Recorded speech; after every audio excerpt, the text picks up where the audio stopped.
11 അധ്യായം.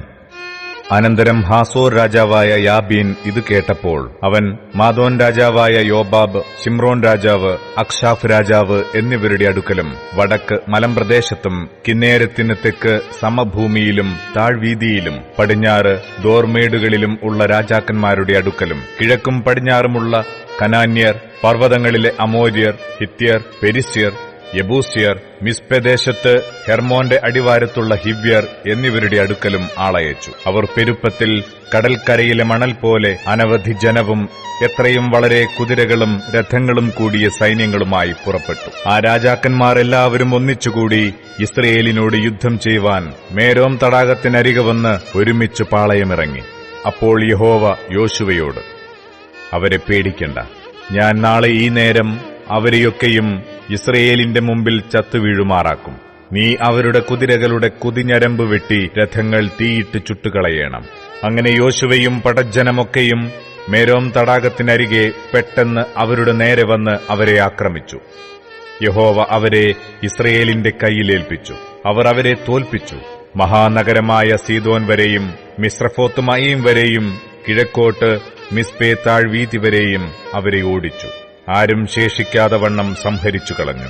യഹോവ തന്നോട് കൽപ്പിച്ചതുപോലെ യോശുവ അവരോട് ചെയ്തു. അവരുടെ കുതിരകളുടെ കുതിഞ്ഞരമ്പ് വെട്ടി രഥങ്ങൾ തീയിട്ട് ചുട്ടുകളഞ്ഞു. യോശുവ ആ സമയം തിരിഞ്ഞ് ഹാസോർ പിടിച്ച് അതിലെ രാജാവിനെ വാൾകൊണ്ട് കൊന്നു.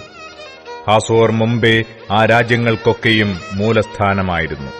അവർ അതിലെ സകല മനുഷ്യരെയും വാളിന്റെ വായ്ത്തലയാൽ വെട്ടി നിർമൂലമാക്കി. ആരും ജീവനോടെ ശേഷിച്ചില്ല. അവൻ ഹാസോരിനെ തീ കൊടുത്ത് ചുട്ടുകളഞ്ഞു. ആ രാജാക്കന്മാരുടെ എല്ലാ പട്ടണങ്ങളെയും അവയിലെ രാജാക്കന്മാരെയൊക്കെയും യോശുവ പിടിച്ച് വാളിന്റെ വായ്ത്തലയാൽ വെട്ടി നിർമൂലമാക്കി കളഞ്ഞു. യഹോവയുടെ ദാസനായ മോശെ കൽപ്പിച്ചതുപോലെ തന്നെ. എന്നാൽ കുന്നുകളിലെ പട്ടണങ്ങളൊന്നും ഇസ്രയേൽ ചുട്ടുകളഞ്ഞില്ല. ഹാസോർ മാത്രമേ യോശുവ ചുട്ടുകളഞ്ഞുള്ളൂ. ആ പട്ടണങ്ങളിലെ കൊള്ളയൊക്കെയും കന്നുകാലികളെയും ഇസ്രയേൽ മക്കൾ തങ്ങൾക്കു തന്നെ എടുത്തു. എങ്കിലും മനുഷ്യരെയൊക്കെയും അവർ വാളിന്റെ വായ്ത്തലയാൽ സംഹരിച്ചു. ആരെയും ജീവനോടെ ശേഷിപ്പിച്ചില്ല. യഹോവ തന്റെ ദാസനായ മോശെയോട് കൽപ്പിച്ചതുപോലെ മോശെ യോശുവയോട് കൽപ്പിച്ചു. യോശുവ അങ്ങനെ തന്നെ ചെയ്തു. യഹോവ മോശെയോട് കൽപ്പിച്ചതിലൊന്നും അവൻ ചെയ്യാതെ വിട്ടില്ല.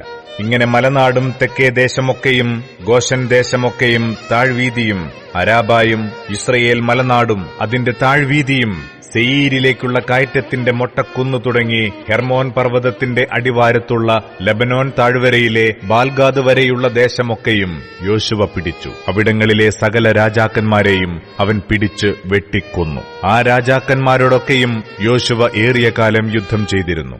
ഗിബയോൻ നിവാസികളായ ഹിവ്യർ ഒഴികെ ഒരു പട്ടണക്കാരും ഇസ്രയേൽ മക്കളോട് സഖ്യത ചെയ്തില്ല. ശേഷമൊക്കെയും അവർ യുദ്ധത്തിൽ പിടിച്ചടക്കി. യഹോവ മോശെയോട് കൽപ്പിച്ചതുപോലെ അവരെ നിർമൂലമാക്കുകയും കരുണ കൂടാതെ നശിപ്പിക്കുകയും ചെയ്യുവാൻ തക്കവണ്ണം അവർ നെഞ്ചുറപ്പിച്ച് ഇസ്രയേലിനോട് യുദ്ധത്തിന് പുറപ്പെടേണ്ടതിന് യഹോവ സംഗതി വരുത്തിയിരുന്നു. അക്കാലത്ത് യോശുവ ചെന്ന് മലനാടായ ഹെബ്രോൻ, ദെബീർ, അനാബ്, യഹൂദ മലനാട്, ഇസ്രയേല് മലനാട് എന്നീ ഇടങ്ങളിൽ നിന്നൊക്കെയും അനാക്യരെ സംഹരിച്ചു. അവരുടെ പട്ടണങ്ങളോടുകൂടെ യോശുവ അവരെ നിർമൂലമാക്കി. ഗസായിലും ഹത്തിലും അസ്തോദിലും മാത്രമല്ലാതെ ഇസ്രയേൽ മക്കളുടെ ദേശത്തെങ്ങും ഒരു അനാക്യനും ശേഷിച്ചിരുന്നില്ല. യഹോവ മോശെയോട് കൽപ്പിച്ചതുപോലെയൊക്കെയും യോശുവ ദേശം മുഴുവനും പിടിച്ചു. യോശുവ അതിനെ ഇസ്രയേലിന് ഗോത്രവിഭാഗപ്രകാരം ഭാഗിച്ചു കൊടുത്തു. ഇങ്ങനെ യുദ്ധം തീർന്നു ദേശത്തിന് സ്വസ്ഥത വന്നു.